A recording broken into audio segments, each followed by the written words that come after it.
Deus, aleluia, louvado seja o nome do Senhor Jesus, amém.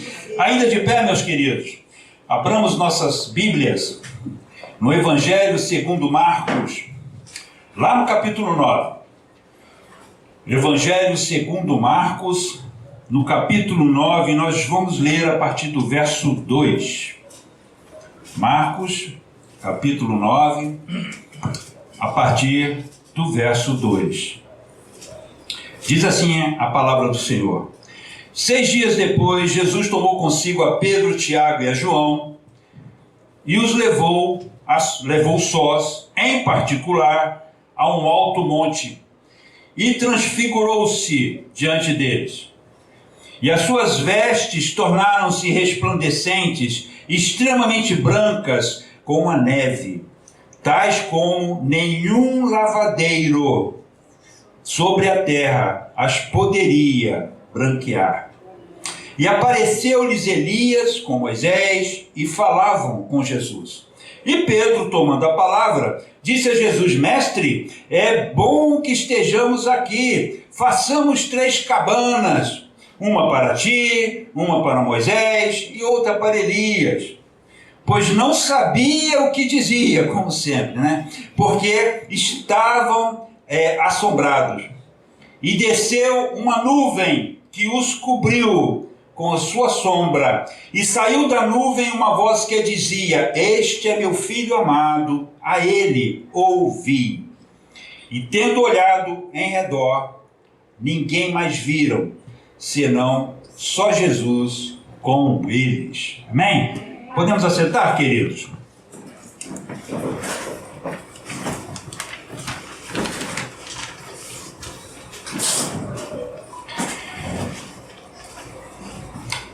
Tudo contido nesse trecho é profético, tá? Nós podemos olhar para esse texto e ele nos traz uma conotação profética. Mas em que sentido eu estou falando?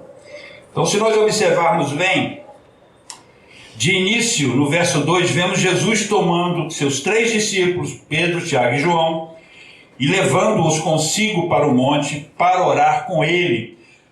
Nesse texto que nós lemos, não se menciona que Jesus foi com esse propósito. Porém, lá em Lucas, capítulo 9, versos 28 e 29, vemos que o propósito de Jesus era o de orar. Ele não foi para se transfigurar.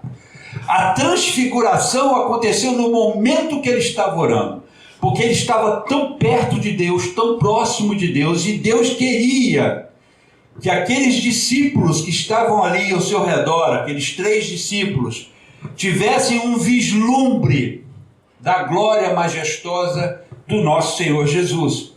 E ele foi transfigurado enquanto orava.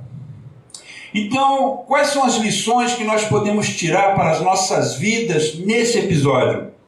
E uma pergunta fica: por que Jesus reservou esta experiência em particular para apenas 3 dos seus discípulos? Porque o que a Bíblia nos relata? Jesus tomou esses 3 discípulos, deixou os outros 9 no pé do monte, tá? E subiu com esses 3 discípulos para orar. Por que Jesus não fez isso com os 12? Fez apenas com aqueles 3 discípulos? Nós vamos entender isso também. Então nós tiramos aqui, como eu acabei de falar, algumas lições importantes para nossas vidas, e eu peço aos irmãos que meditem junto comigo, né, que prestem atenção naquilo que o Senhor está nos falando neste momento. A primeira lição que nós tiramos aqui, que o melhor de Deus está reservado somente para aqueles que se importam com isso. Eu acho engraçado, irmãos, que eu venho de uma geração onde os hinos, os corinhos, né, as músicas, as mensagens vinham sempre na direção de que Deus quer te dar o melhor, e o melhor de Deus é para você hoje, e toda aquela empolgação, aquele frenesi, né? Levando a audiência a um foco de que o melhor de Deus está aqui para nós. E aí, meus irmãos, naquele tempo eu até dava meus glórias a Deus e aleluias, mas depois, quando Deus começou a trabalhar na minha vida, hoje eu posso dizer com sinceridade e com toda honestidade para vocês, se o melhor de Deus está neste mundo, misericórdia. Misericórdia. O melhor de Deus nunca esteve aqui nesse mundo, embora os pensamentos de Deus sempre sejam os melhores ao nosso respeito. Embora Deus seja abençoador, Deus quando se balança, eu sempre falo isso aqui, mas é essa figura que eu tenho dele na minha mente. Deus quando anda, quando ele se mexe, tá? As bênçãos caem dele. É assim, Deus é abençoador. E só pode abençoar, e só pode ser bendito aquele que tem a bênção em si. E Deus é essa pessoa. Porém, o melhor dele não está aqui nesta terra. E a gente tem essa visão completamente equivocada, e eu queria começar já como primeira lição, tá, a falar sobre isso. E aí, como é que nós entendemos isso? Vamos lá.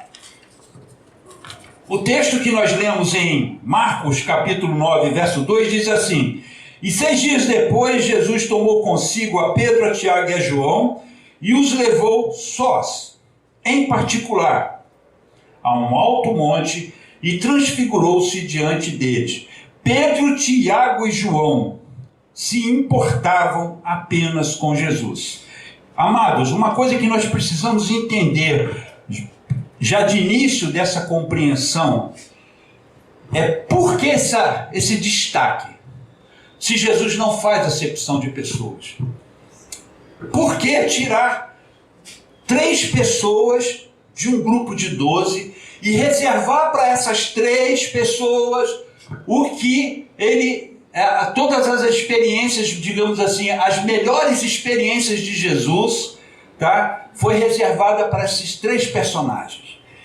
E aí isso começa a me fazer a pensar sobre isso, sobre o quanto esses discípulos se importavam com a pessoa de Jesus, se importavam com o que, não com o que Jesus podia lhes oferecer ou com o que Jesus podia lhes dar, mas eles se importavam, eles queriam estar perto de Jesus. Amados, lembram-se da passagem quando Pedro, assim que Jesus ressuscitou, Pedro estava pescando, Jesus apareceu na praia, já ressurreto, e aí ele aparece na praia, ele vai lá, ele pega os peixinhos, e ele prepara um lanche-jantar, quase que já era finalzinho de tarde, um lanche-jantar para aqueles discípulos, até que um chega para Pedro e fala assim: aquele camarada lá é o Senhor. E Pedro se aproxima de Jesus, Jesus está ali no foguinho dele, assando aqueles peixes. Eu fico imaginando essa cena, gente, que cena. Porque Pedro, quando olhou e viu que era o Senhor Jesus, ele saiu batido. A Bíblia diz que ele estava nu, então ele se vestiu do melhor jeito que ele podia, no seu desespero de ver novamente o seu mestre. Ele sai correndo e aí ele chega ali perto de Jesus e fica calado, inerte, não fala nada com o Senhor lá assando os peixinhos. E aí Jesus se vira para Pedro e diz: Pedro, você me ama? Aí Pedro: não, eu gosto muito do Senhor. Aí Jesus novamente: Pedro, você me ama?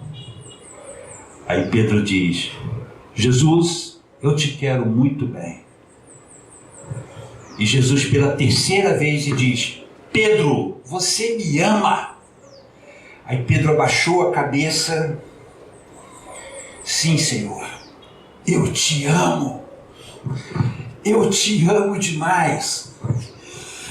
Jesus cavou lá no fundo do coração de Pedro para puxar esse sentimento, porque ali estava um Pedro que precisava de uma cura, um Pedro que estava se lembrando do momento quando ele o negou, de um Pedro que fez um monte de tolices. Mas Jesus estava ali naquele momento resgatando esse Pedro e perguntando para ele: você me ama, Pedro? Então agora você vai apacentar as minhas ovelhas.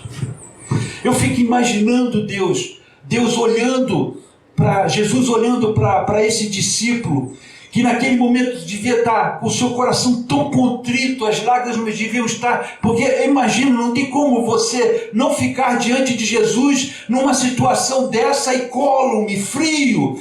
O coração de Pedro estava aquecido, ele estava sendo esquentado pela presença de Jesus ali naquele momento. Gente, que cena tremenda é essa? Os três iam aonde Jesus estava e viveram as melhores experiências de Jesus, porque eles se importavam com Jesus.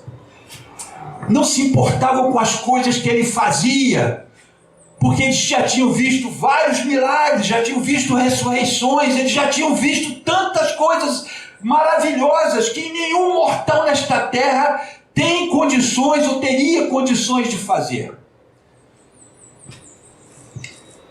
Mas esses três se destacavam pela qualidade do sentimento que possuíam no seu coração. Agora, por que eu falei no início que esta passagem ela tem um sentido profético? Porque nós vemos um grupo menor sendo retirado de um grupo maior. 12 ficaram no pé do monte. 12 eram discípulos, 12 andavam com Jesus, 12 estavam constantemente na presença dele, mas 9 ficaram no pé do monte. Somente 3 foram com ele para essa experiência maravilhosa da transfiguração. E também nas demais outras experiências. Agora, olha só que coisa interessante, queridos, que nós também vemos nisso. Nós vemos lá em Gálatas 2:9, o apóstolo Paulo reconhecendo que esses 3 discípulos possuíam um diferencial, e tanto é que esse diferencial importou para o Senhor Jesus, que Paulo chamou-os de colunas da igreja. Olha só o que o apóstolo Paulo diz, lá em Gálatas capítulo 2, verso 9. E conhecendo Tiago, Cefas e João, que eram considerados como as colunas, a graça que me havia sido dada, deram as destras, em comunhão comigo e com Barnabé, para que nós fôssemos aos gentios e eles à circuncisão. Esse reconhecimento, meus irmãos, vinha exatamente desta intimidade, desse diferencial que havia nesses 3 personagens, nessas 3 figuras. Amados, olhem para isso. A mesma coisa está acontecendo hoje com a igreja. A mesma coisa, esse tão afamado, vamos dizer assim, grupo que é chamado de remanescente. Na realidade, não é um grupo remanescente porque ele possui alguma coisa boa em si mesmo. Porque este grupo está dotado da verdade. Não, queridos, não por isso, mas porque este grupo ama mais ao Senhor. Nos tempos de Elias, nós sabemos pela história, os sacerdotes de Israel estavam todos eles corrompidos, todos eles distantes de Deus. E quando Elias achava, eu sou o único camarada que está aqui, firme, deixa eu está errado, meu irmão. Completamente errado. Tem 7.000 que não se curvaram. 7.000 que estão sendo sustentados a pão e água, dentro de covas, mas que não se renderam.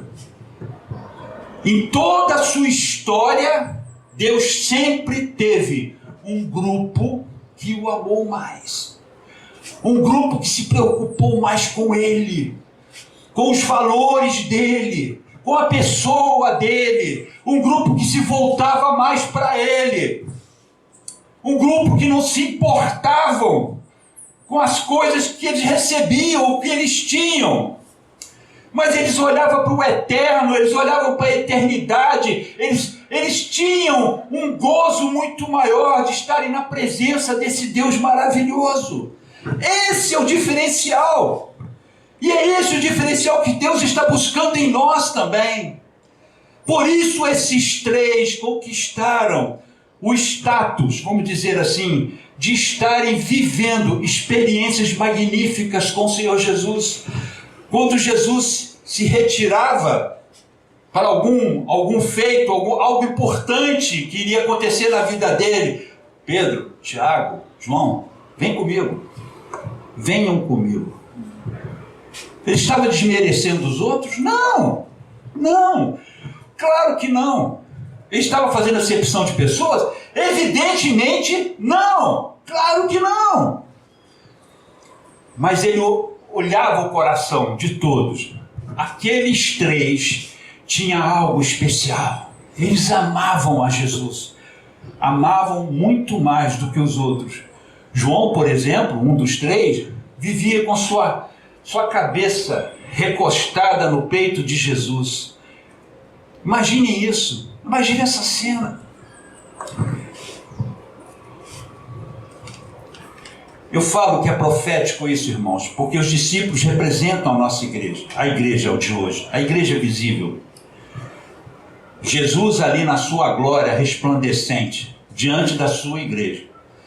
Mas engraçado, apenas 3 dos discípulos, apenas 3 deles presenciaram esse milagre. Irmãos, não vamos vir com essa mentira satânica pregada nos nossos dias, de que o melhor de Deus está vinculado a alguma coisa desse mundo. Você tem que comer o melhor desta terra.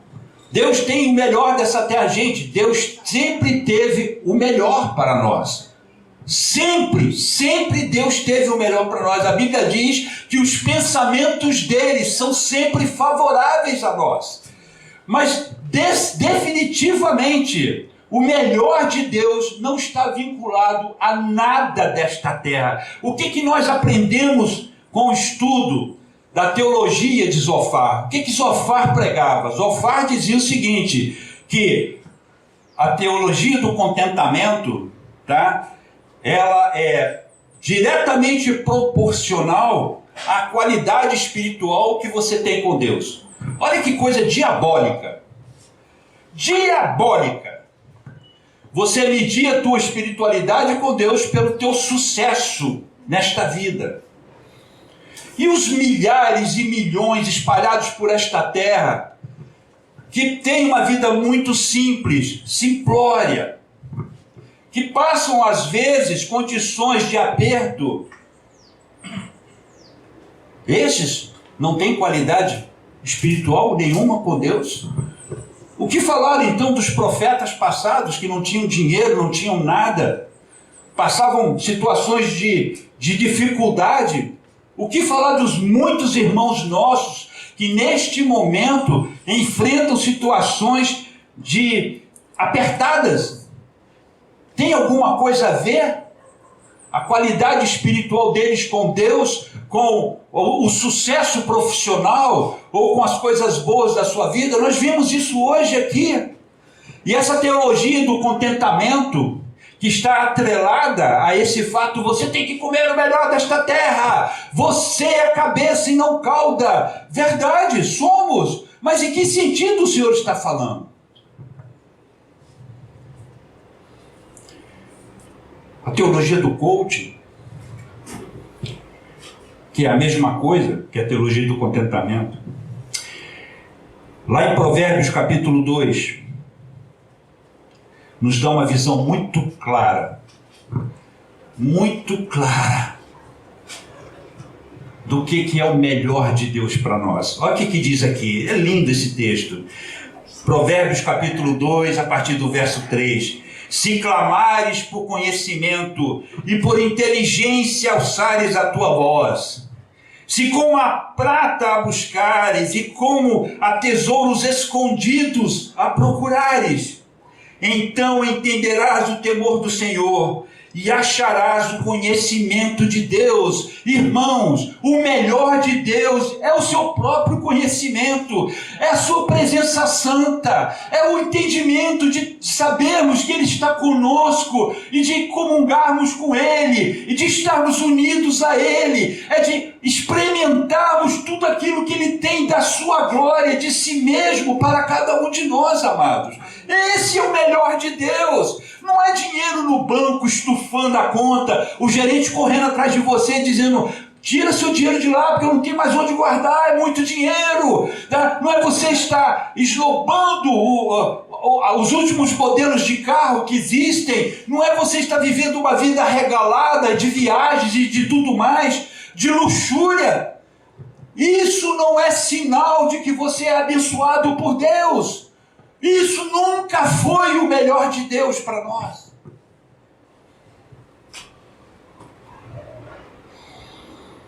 O conhecimento de Deus é o seu melhor para nós, irmãos. Os discípulos tipificam a igreja. Aqui vemos um grupo menor saindo de um grupo maior, que nada mais são do que os que chamamos de remanescentes, os fiéis espalhados por toda a terra. Deus, ao longo da história, sempre teve seus fiéis, que não se venderam e nem se corromperam com este mundo. Queridos, entendam, remanescente não tem nada a ver com denominações. Remanescente não tem nada a ver com sucesso dentro deste mundo. O remanescente tem a ver com a sua qualidade de relacionamento com Deus. Como é que você encara esse relacionamento? Como é que nós vemos esse relacionamento? 3 desses discípulos, 3 dos 12, se importavam com Jesus. Pedro, com todos os seus milhões de defeitos. E como eu me identifico com esse camarada? Com zilhões de defeitos. Mas ele tinha uma qualidade que Jesus olhava para isso e fez dele o líder de todos os apóstolos, como lemos agora em Gálatas. Pedro tinha desejo de Deus, ele amava Jesus mais do que qualquer outra coisa. Ele foi um dos únicos que se manifestava no grupo, mesmo em horas erradas. A gente sempre olha, né, para aquele Pedro afoito que fala na hora que tem que ficar calado. Não, senhor, vamos fazer 3 casinhas aqui, ó. Monta 3 cabanas aqui rapidinho. Entendeu? Pedro sempre foi esse camarada. Mas quando Jesus olhava para ele, mesmo nesses momentos intempestivos, né, mesmo no momento quando ele cortou a orelha de Malco e Jesus teve que dar-lhe uma bronca, mesmo quando ele fez isso, Jesus olhava para o coração de Pedro e via um Pedro que amava ele de todo o seu coração. Ele viu um João que estava ali preocupado com o mestre. Ele viu um Tiago também totalmente preocupado com o Senhor.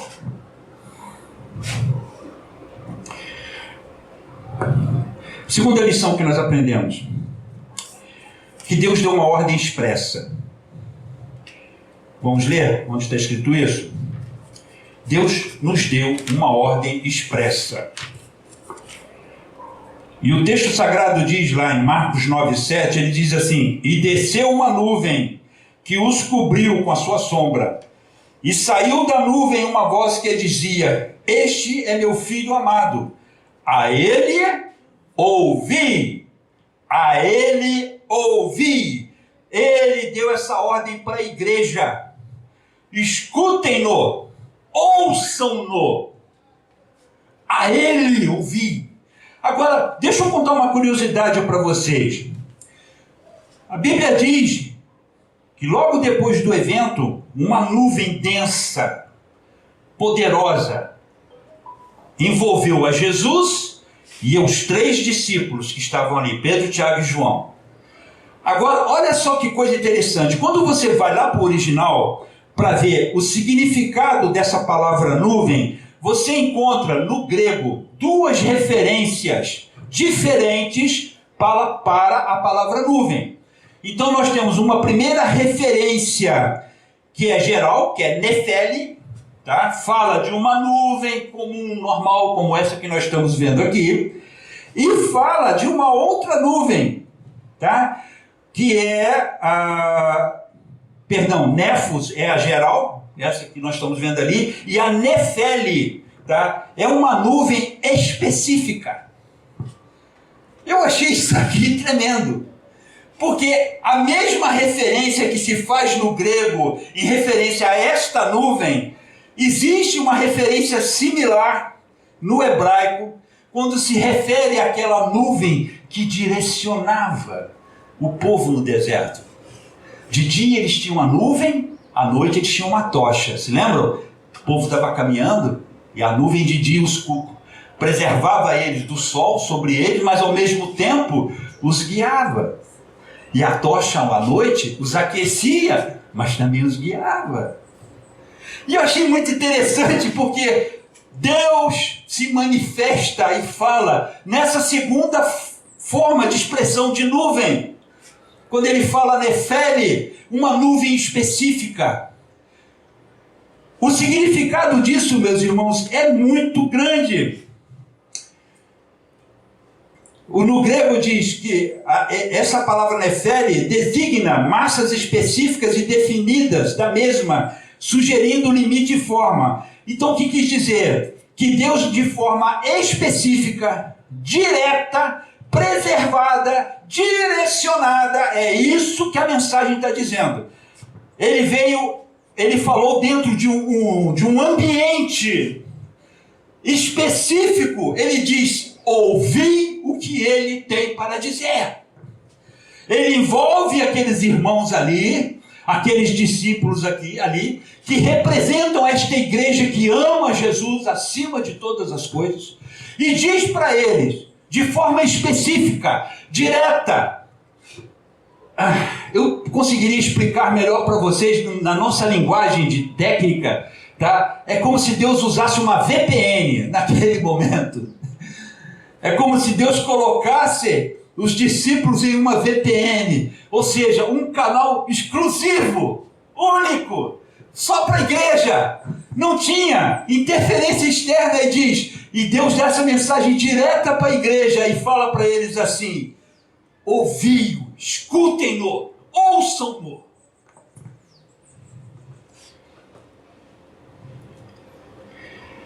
Uma forma exclusiva dele falar conosco. E aqui, dentro desse tópico, eu vou destacar 3 situações. Por que nós devemos ouvir a Jesus? Por que nós devemos? O que há de diferente nele para que nós tenhamos que ouvi-lo e dar um destaque todo especial ao que ele fala? Por que também não escutar as outras coisas que são faladas, coisas boas que eu estou dizendo, evidentemente, tá? Lições importantes que grandes homens e mentores, formadores de opiniões trazem. Por que não escutá-los também? Por que não colocá-los no mesmo patamar do que Jesus falava? Mas Deus disse que não. Esse patamar é exclusivo do Senhor Jesus. E o próprio Deus desce e diz: ouçam-no. Ouvi o que ele fala para vocês, ou seja, de forma direta, exclusiva, num ambiente fechado. Deus chega para os discípulos e diz: não importa o que os outros falem, ouçam o que ele diz. E ele está falando isso para a igreja. Amém. Agora, olha só, 3 situações nós identificamos ali. A primeira situação é que precisamos ouvir a Jesus simplesmente porque ele é filho de Deus.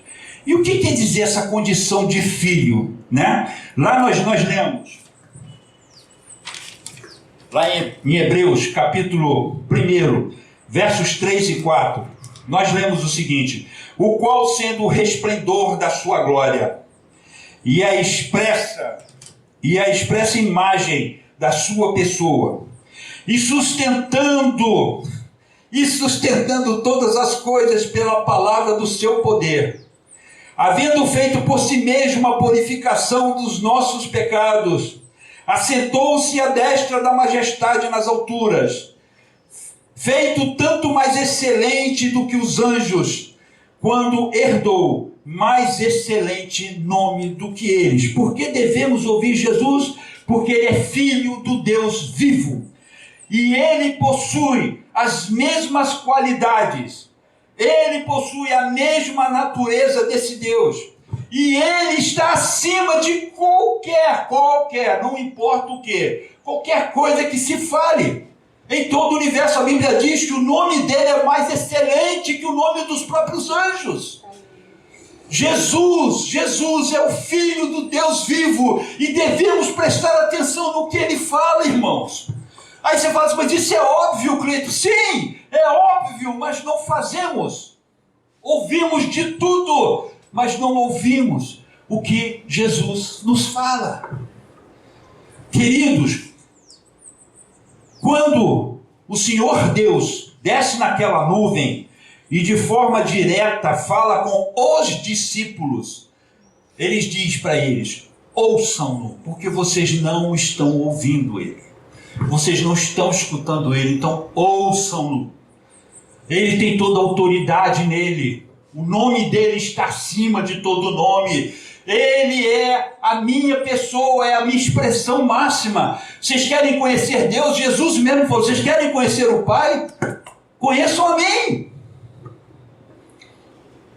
A segunda situação é que diz: porque ele é o amado de Deus. Nós vemos nesse texto que Deus fala assim para ele: este é o meu filho. Então Deus declara: este é meu filho. Depois Deus diz: mas ele é o meu amado. Ele não é somente filho, ele é amado do Pai. Deus é o amado do Pai. Mateus 3,17, o que diz lá? Eis que uma voz dos céus dizia: este é o meu filho amado, em quem me comprazo, em quem eu me alegro, em quem eu me satisfaço. Esse filho só me traz coisas boas.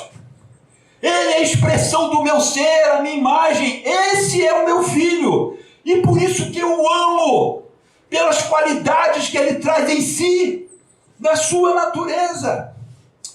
Ouçam-no, porque ele é meu amado. E se Jesus é o amado de Deus, ele pode nos amar, ele pode nos compreender, porque o seu amor se estende para nós, e temos a consciência, isso tem que estar muito claro na nossa mente. A nossa salvação vem em decorrência de que Deus amou Jesus. O amor de Deus por Jesus fez com que esse amor transbordasse para nós também. Não existe nada mais valioso para Deus do que a pessoa dele. A Bíblia diz que Deus fez todas as coisas por ele, para ele. Por que eu estou enfatizando tudo isso? Não é nenhuma descoberta da pólvora. Mas, irmãos, desprezamos isso. Porque se nós, e eu estou falando de mim, por favor, tá? Se nós dessemos a atenção para esses princípios elementares, a nossa tratativa com o Senhor Jesus seria bem diferente da que temos hoje. Trocamos ele por qualquer coisa.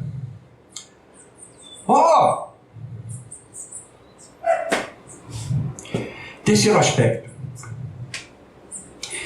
Porque ele tem uma mensagem urgente. E é aqui que eu quero dar uma parada, porque o cerne da mensagem de hoje está baseado nesse aspecto. Jesus tem uma mensagem urgente, porque se Deus nos manda ouvi-lo, é porque ele tem algo para nos dizer. Jesus tem algo para nos falar. E aí vocês vão lá para o texto em Mateus 4,17.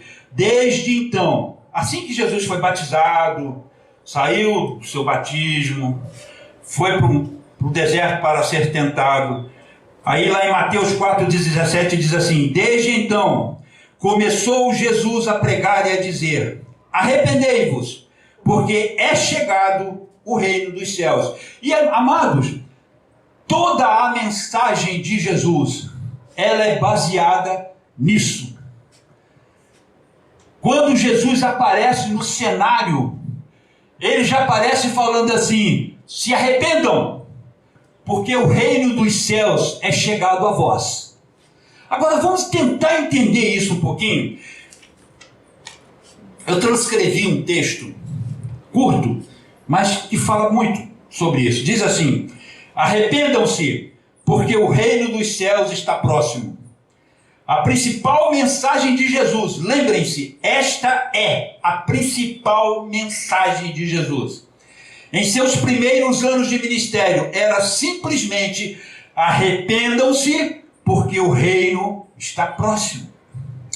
Jesus começou a proclamar a proximidade de um reino esperado por todos, o reino do seu Pai. Naqueles dias, Israel era uma nação oprimida pelos romanos, e sendo assim, a notícia de que um outro rei estava chegando era muito animadora. Eu quero que vocês entendam, vamos tentar contextualizar isso. Nós temos uma nação oprimida sobre uma mão algoz, que é a mão dos romanos. Eles não tinham perdão. A coisa com eles não tinha conversa.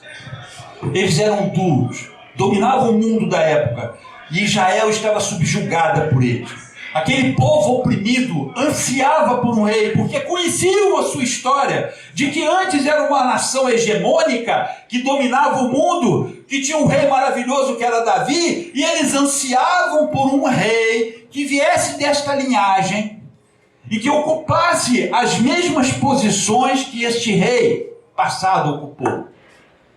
Eles queriam ficar livres dos romanos, e essa era a expectativa. Agora prestem atenção no que eu vou dizer aqui. Muito bem. Eles suspiravam pelo cumprimento das profecias de um regente da linhagem de Davi. O livro do profeta Isaías era lido nas sinagogas. Gente, isso era toda hora, o cotidiano deles. Nos sábados, quando eles se reuniam nas sinagogas, eles abriam esse texto, o texto que exaltava o fato deles um dia terem tido um rei como Davi.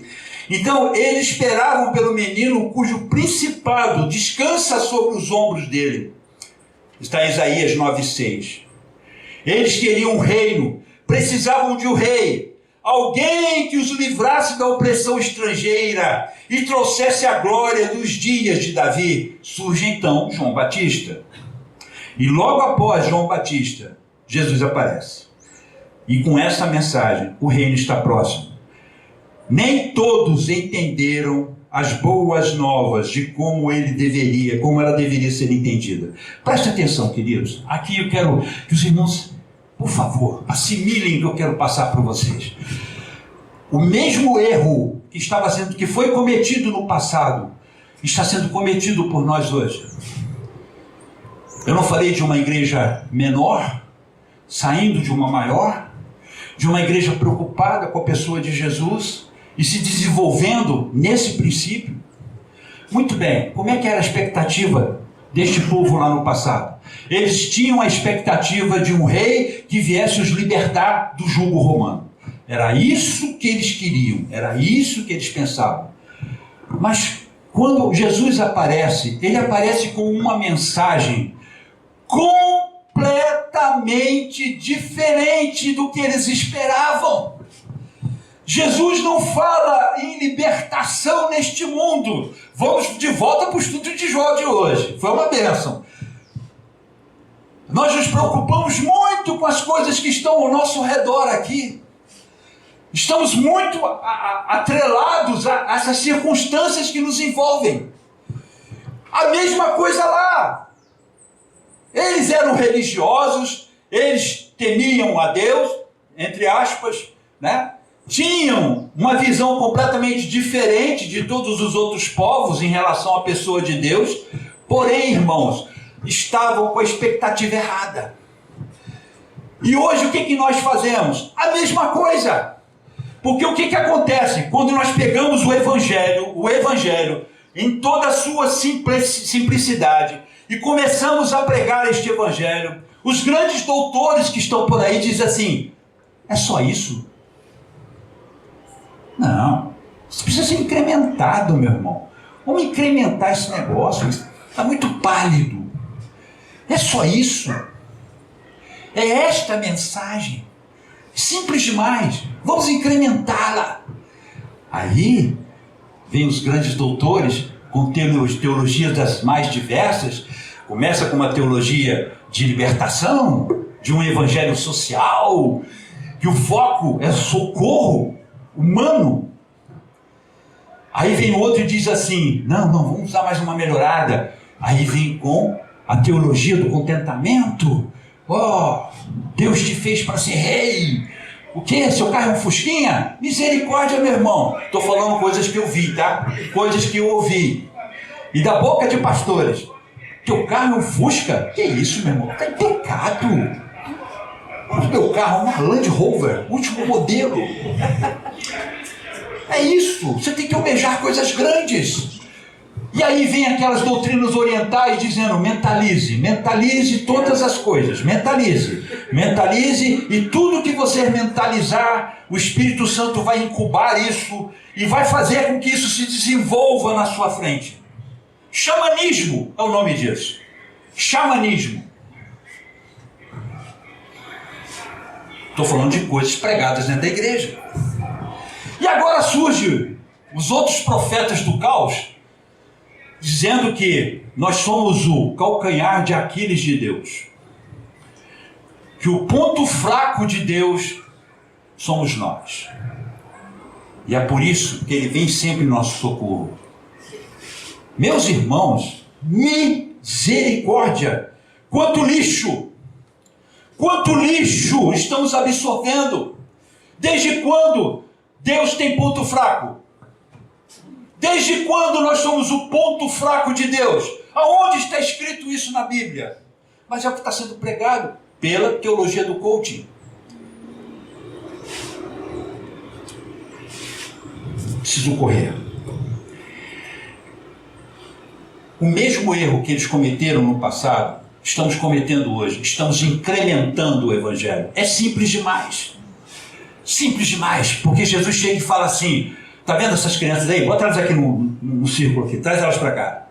Se você não se fizer como uma delas, você não é digno do reino dos céus. Evangelho foi feito para crianças, irmãos, entenderem. Evangelho foi feito para os simples entenderem. E qualquer teologia absurda que surja por aí, ela está contrária à palavra de Deus, porque está tudo muito claro, muito simples, para que todos entendam. E o que nós fazemos? Incrementamos o Evangelho. Então, a nação de Israel não podia aceitar a mensagem de um camarada que se dizia ser rei. No entanto, sua mensagem era simples demais. Cadê a estratégia de guerra? Como é que a gente faz? Né? Como é que a gente vai fazer? Vamos dominar os romanos. Aonde nós atacamos primeiro? E Jesus disse, não é nada disso. E onde vocês vão ver isso?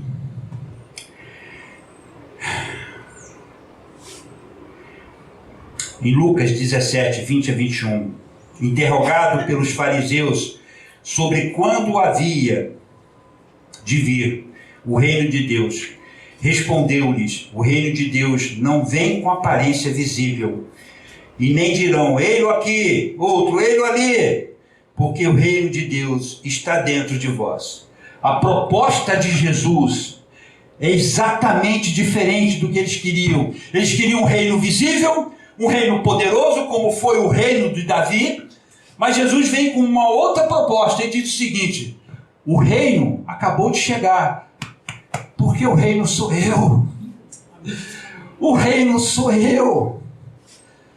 Arrependei-vos, porque o reino está próximo de vocês. Proximidade, eu estou aqui, do lado de vocês. E a mesma coisa o Senhor Jesus fala para nós hoje. Eu estou próximo de vocês, estou pertinho de vocês. E vocês vêm com tantas teologias, incrementando uma coisa, uma palavra que ela é absoluta. O termo traduzido por próximo é egiken. É uma forma verbal que significa uma ação passada. A melhor tradução, segundo alguns escritores, seria simplesmente já chegou. Então Jesus, quando fala assim, o reino dos céus está próximo, ele está dizendo assim, o reino dos céus já chegou. Porque no grego é assim que está. O reino do céu já está aqui. E aí, vem os teólogos, vem os ensinamentos do mundo dizendo que você precisa fazer isso, você precisa fazer cura interior. Cura interior, meu Deus do céu. Regressão ao passado. E eu já vi cenas horrorosas de pessoas gemendo como um bebezinho. Falei, ué, não, chegou no útero, tá sendo útero agora. Gente, estou falando de coisas que eu presenciei, que eu vi. Aonde está na Bíblia isso? Se a Bíblia diz que todas as coisas velhas já passaram e tudo se fez novo, acabou. Quando Jesus falava do reino, ele não apontava para o horizonte, fazendo com que o povo cresce, que era algo distante e impossível de ser alcançado. Não! Ele apontava para si mesmo. O reino estava próximo porque Jesus estava ali. O reino estava nele. O Filho de Deus é o reino. Era isso que Jesus queria passar para eles. Jesus estava falando de uma visão. Aquilo, Max, que você falou aqui hoje. Por que Jó suportou as suas aflições? Porque ele contemplava o lado espiritual, meus irmãos. Jó, embora tivesse todas as coisas que teve, não estava preso a elas. Ele tinha um entendimento espiritual destas coisas, porque quando ele se volta para sua esposa, ele diz, Deus sempre nos deu o bem. Por que também não aceitar o mal quando ele chega? Visão espiritual, entendimento espiritual. E o reino de Deus é isso. O que Jesus quer implantar em nossas vidas é isso. Mas vamos lá, vamos em frente. Somos peregrinos em uma terra que não nos pertence. Caminhamos em direção a um futuro com Deus na eternidade, mas podemos viver com Ele desde já. O reino que era anunciado pelo Filho de Deus estava disponível e todos naquele tempo e continua até hoje.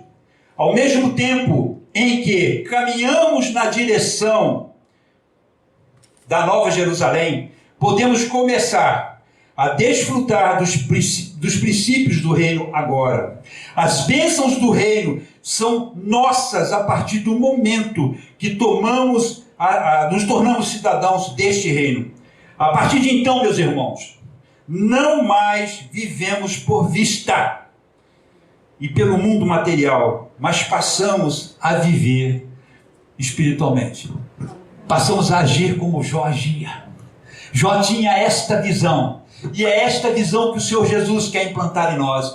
Enquanto deixamos entrar nas nossas igrejas e abrimos os nossos púlpitos para preletores que pregam para dizer, não, existe algo a acrescentar. Você tem como melhorar, você tem como aumentar o nível da sua mente, você tem como fazer com que a sua mente seja mais aberta e você assim terá mais conquistas. Tudo o que este mundo faz é anular o que a Bíblia diz. Por último, a terceira lição. Aliás, antes disso, deixa eu ler aqui dois textos. Um de Romanos 14, 17, que diz, porque o reino de Deus não é comida nem bebida, mas justiça, paz e alegria no Espírito Santo. O que Deus fez com aqueles discípulos lá naquele dia foi dizer para eles assim, porque havia muitas heresias naquele tempo também. Existia muita falácia naqueles dias também. No entanto, Deus chega para aquela igreja que estava se formando e chega para esses líderes e diz, ouçam a mensagem de Jesus. Escutem-no. Deus pega eles, coloca numa VPN, tá? Desculpa a expressão técnica, né? Um canal exclusivo, vamos botar assim. Pega aquele grupo e não deixa eles serem contaminados por outras interferências externas, mas os fecha dentro de uma nuvem exclusiva e diz para eles, ouçam o que ele diz, prestem atenção no que ele fala. Esta é a mensagem, meus irmãos. É isto que Deus quer, que nós prestemos atenção no que o Senhor Jesus fala para nós. Por último, para encerrar, a terceira lição é quando ele chega lá no final e diz: tendo olhado em redor, a ninguém mais viram, senão só Jesus com eles. E que tipo de olhar nós estamos falando, irmãos? Do olhar apaixonado. É desse olhar que nós estamos falando. O olhar apaixonado. Todos aqui tiveram os seus amores na vida. Eu tenho a minha, o irmão Reginaldo tem a dele. Ele um dia se referiu à nossa irmã Maria Lúcia: essa aqui é a minha namorada. Não apresentou ela para mim como esposa. No primeiro dia, essa aqui é a minha namorada. Paixão. Paixão. Não é aquele negócio que você se casa quando... Vou falar do lado masculino, né? Porque é o que eu entendo, né? E quando você se apaixona por alguém, as pupilas dos seus olhos, quando essa pessoa se aproxima de você, elas vão aumentando, vão ficando gigante. E você contempla a tarraxa que segura o brinco na orelha dela. Você consegue contemplar coisas. Mas aí você se casa, o tempo passa, você se acostuma e você não começa mais a reparar nada. Se a mulher se apresentar careca para você, está notando alguma diferença? Não estou vendo nada de diferente em você. A Bíblia fala do primeiro amor. Esse primeiro amor ficou pelo caminho, irmãos. Cadê a nossa paixão? Cadê os apaixonados por Jesus? Somos apaixonados pelo sucesso, somos apaixonados pelas coisas que Ele pode nos dar, somos apaixonados pelas nossas perspectivas boas neste mundo. Que eu sou cristão, eu estou dentro de uma redoma de aço e nada vai me acontecer. Irmãos, cadê os apaixonados de Jesus? Onde é que eles estão? A Bíblia diz que quando tudo passou e que eles tiveram a coragem de abrir os olhos, eles viram somente Jesus. É o que nós precisamos ver, irmãos. Só Jesus. Nós não precisamos ver mais nada. Só Ele, só Ele, só Ele o tempo todo. Amém? Amém. Olhando para Jesus, autor e consumador da fé, o qual pelo gozo que lhe estava proposto, suportou a cruz e, desprezando a afronta, assentou-se à direita do trono de Deus. Hebreus 12, capítulo 2. Irmãos, quem é que nós estamos ouvindo? É a pergunta que eu deixo para todos nós nesta manhã. A quem nós estamos ouvindo, queridos? Vamos ficar de pé?